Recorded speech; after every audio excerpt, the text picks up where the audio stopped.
আবারও একটা নতুন ভিডিওতে প্রত্যেককে স্বাগত। আজকে আমার আলোচনার বিষয় হচ্ছে কর্মকারকের একটি গুরুত্বপূর্ণ ভাগ উদ্দেশ্য কর্ম ও বিধেয় কর্ম।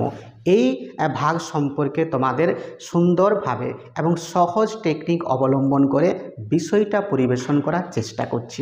অতএব যারা 10ই ডিসেম্বর প্রাইমারি টেট পরীক্ষায় বসতে চলেছ তাদের জন্য এই টপিকটা মারাত্মক গুরুত্বপূর্ণ এই বছরের জন্য। অতএব থেকে শেষ অবধি দেখো। যদি কোনো প্রশ্ন থাকে অবশ্যই কিন্তু কমেন্ট সেকশনে তোমরা কমেন্ট করো, আমি যথাসময়ে উত্তর দেওয়ার চেষ্টা করব। ভিডিও শুরু করার আগে বিশেষ বার্তা হচ্ছে এই চ্যানেলে আগামীতে আরও নতুন নতুন টপিকের উপরে বিশেষ করে বাংলা ব্যাপারে গুরুত্বপূর্ণ ভিডিও আসতে চলেছে। এখন অবধি যারা এই চ্যানেলটা সাবস্ক্রাইব করে রাখোনি অবশ্যই করে কিন্তু সাবস্ক্রাইব করে রাখো এবং তুমিও ভিডিওটা দেখো, অপরজন ভিডিওটা যাতে দেখতে পারে তার সুযোগটুকু অবশ্যই করে দেব। শুরু করছি আমার মূল আলোচনা, উদ্দেশ্য কর্ম ও বিধেয় কর্ম। দেখো, মন দিয়ে বিষয়টা কিন্তু বুঝবে, খুব সহজ একটা বিষয়। কয়েকটা টেকনিক আমি বলে দিচ্ছি, টেকনিকের মধ্য দিয়ে বিষয়টা তোমাদের কাছে উপস্থাপন করছি। আশা করছি কিন্তু এই টেকনিকটা যদি তোমরা অবলম্বন করতে পারো তাহলে উদ্দেশ্য কর্ম ও বিধেয় কর্ম নিয়ে আজকের থেকে আর কোনো সমস্যা হওয়ার কিন্তু তোমাদের কথা নয়। দেখো, উদ্দেশ্য কর্ম ও বিধেয় কর্ম।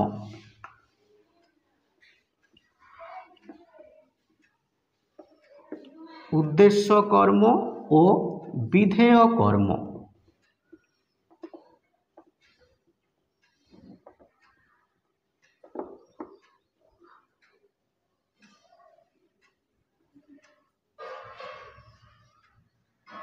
বিধেয় কর্ম, দেখো আগে আমি 4টা টেকনিক কিন্তু বাঁদিকে বলে দিই। এই টেকনিকগুলো অবশ্যই করে তোমরা কিন্তু রপ্ত করবে, তাহলে বিষয়টা তোমাদের কাছে অনেকটা বেশি সহজ হবে। দেখো, 1 নাম্বার টেকনিক হচ্ছে টেকনিক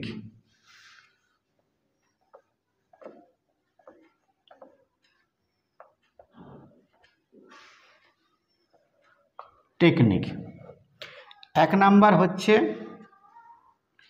একটি ক্রিয়া থাকে, মানে বাক্যটিতে ক্রিয়াপদ থাকবে একটি ক্রিয়া থাকে 1 নাম্বার। 2 নাম্বার হচ্ছে দুটি কর্ম থাকে 3 নাম্বার হচ্ছে বিভক্তিযুক্ত, মানে দুটো কর্মের মধ্যে একটা বিভক্তি থাকবে, আরেকটা কর্মতে কিন্তু বিভক্তি থাকবে না। বিভক্তিযুক্ত প্রধান কর্ম সমান সমান সেটাই কিন্তু হবে উদ্দেশ্য কর্ম। নেক্সট 4 নাম্বার টেকনিক হচ্ছে বিভক্তিহীন, যার সঙ্গে বা যে কর্মটার সঙ্গে বিভক্তি থাকবে না, বিভক্তিহীন পরিপূরক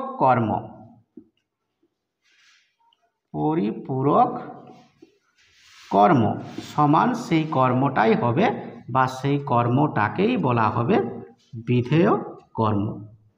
ব্যাস, এই 4টা টেকনিক যদি আমরা একটু রপ্ত করতে পারি বা আত্মস্থ করতে পারি এই অল্প কটা দিনে, তাহলে উদ্দেশ্য কর্ম কি আর বিধেয় কর্ম কি বিষয়টা আমাদের কাছে জলের মতো সহজ হবে। এরপরে উদাহরণ দিই আমি।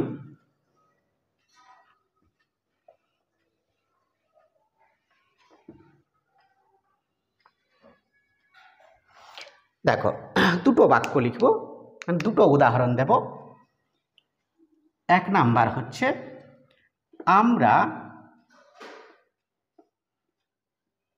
আমরা চিত্তরঞ্জন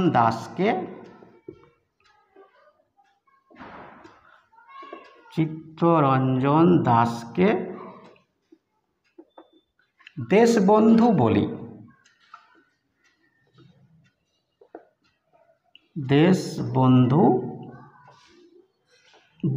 1 নাম্বার উদাহরণ, ঠিক আছে।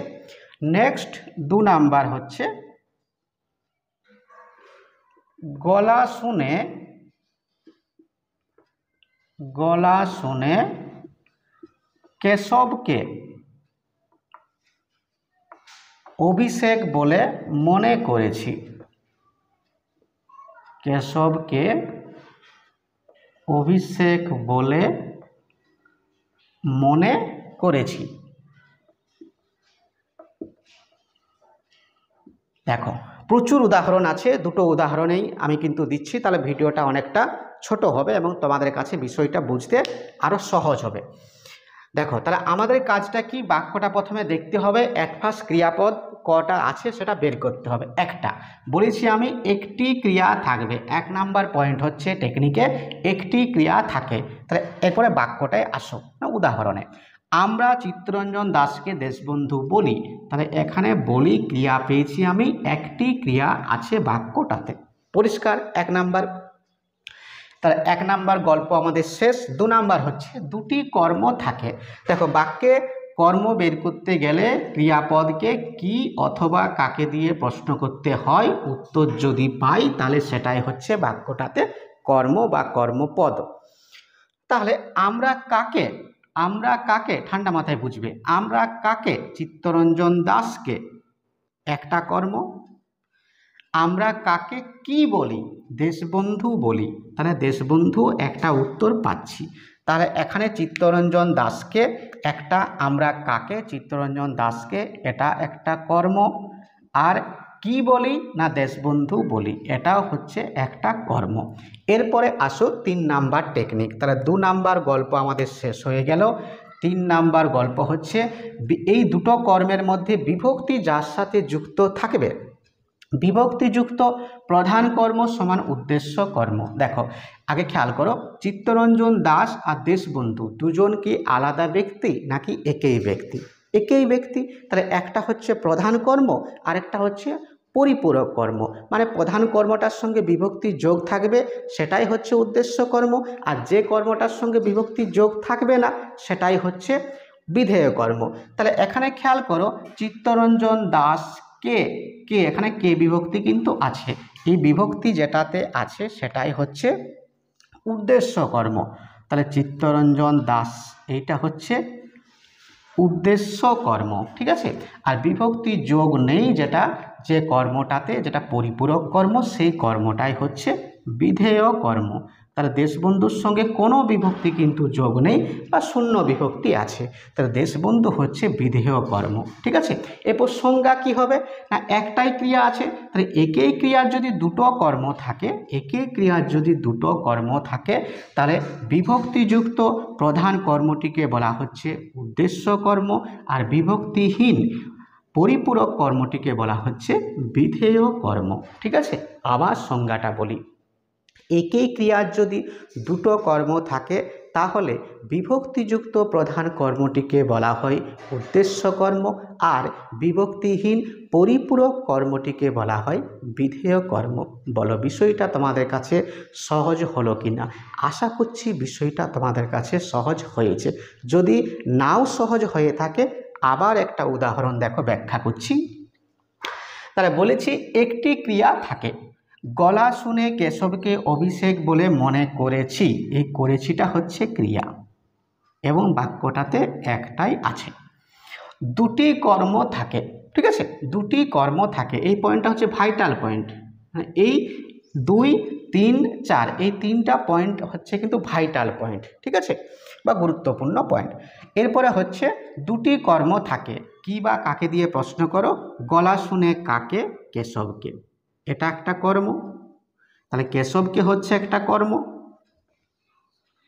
কি বলে মনে করেছি, অভিষেক বলে মনে করেছি, তাহলে অভিষেক আরেকটা উত্তর আমরা পাচ্ছি, এই অভিষেকটা হচ্ছে আরেকটা কর্ম।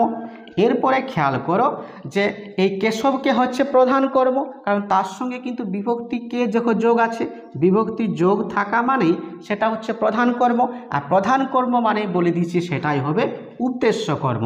তাহলে কেশবকে এটাই হচ্ছে উদ্দেশ্য কর্ম।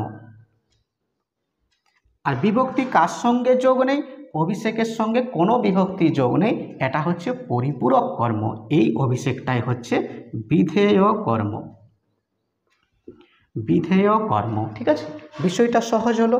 তাহলে একই ক্রিয়ার যদি দুটো কর্ম থাকে তাহলে বিভক্তিযুক্ত প্রধান কর্মটিকে বলা হয় উদ্দেশ্য কর্ম, আর বিভক্তিহীন পরিপূরক কর্মটিকে বলা হচ্ছে বিধেয় কর্ম।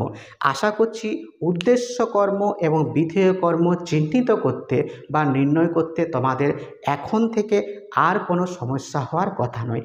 এরকম গুরুত্বপূর্ণ আরও যদি ভিডিও তোমরা পেতে চাও খুব সহজ টেকনিকের মধ্য দিয়ে এই অল্প কটা দিন এই বিষয়গুলো যদি তোমরা একটু রপ্ত করতে পারো বা আত্মস্থ করতে পারো, তাহলে ব্যাকরণ অংশ থেকে যে 6 নাম্বার বা 7 নাম্বারের কোশ্চেন আসবে প্রাইমারি টেটে, অবশ্যই করে ফুল মার্কস তোমরা কিন্তু পেয়ে যাবে। পরবর্তীতে বা আগামীতে আরও বাংলা যে পেডাগোগি কিন্তু আছে পোর্শনটা, 9টা টপিক কিন্তু সেখানে তোমাদের রয়েছে। সমস্ত বিষয়টা আমি কন্টেন্ট ধরে ধরে কিন্তু আলোচনা করব এবং আমরা প্র্যাকটিস কিন্তু করব আগামীতে। অতএব এখন অবধি যারা কিন্তু আমার চ্যানেলে একেবারে নতুন আছো তাদের উদ্দেশ্য বলি, চ্যানেলটা অবশ্যই কিন্তু সাবস্ক্রাইব করে রাখো। পরবর্তীকালে এরকম আরও গুরুত্বপূর্ণ ভিডিও যদি তোমরা পেতে চাও তাহলে অবশ্যই করে আমার সঙ্গে থাকো, আমার সঙ্গে জুড়ে থাকো। তুমিও সমৃদ্ধ হবে, তোমার আশেপাশে আরও যারা কিন্তু আছে যদি তুমি তাদেরকে শেয়ার দাও অবশ্যই তারাও কিন্তু সমৃদ্ধ হবে। যদি বাংলা পোর্শনটা আছে যে 30 নাম্বার কোশ্চেন তোমাদের প্রাইমারি টেটে আসবে, যদি তোমরা 27, 28 বা যদি 30-এর মধ্যে 30টা পেতে চাও তাহলে অবশ্যই করে কিন্তু এই অল্প কটা দিন যে তোমাদের সামনে রয়েছে প্রত্যেক দিন কিন্তু আমি চেষ্টা করব নতুন নতুন টপিকে ভিডিও কিন্তু এখানে আপলোড করার, যাতে করে তোমার সেই ভিডিওগুলো কাজে লাগে। আজকের এই ভিডিওটা এই অবধি। খুব শীঘ্রই আবারও নতুন কোনো ভিডিও নিয়ে তোমাদের মাঝে উপস্থিত হচ্ছি। ততক্ষণের জন্য আমার প্রত্যেকটা প্রিয় শিক্ষার্থীর প্রতি রইল শুভেচ্ছা, অভিনন্দন এবং অনেকটা স্নেহাশিস।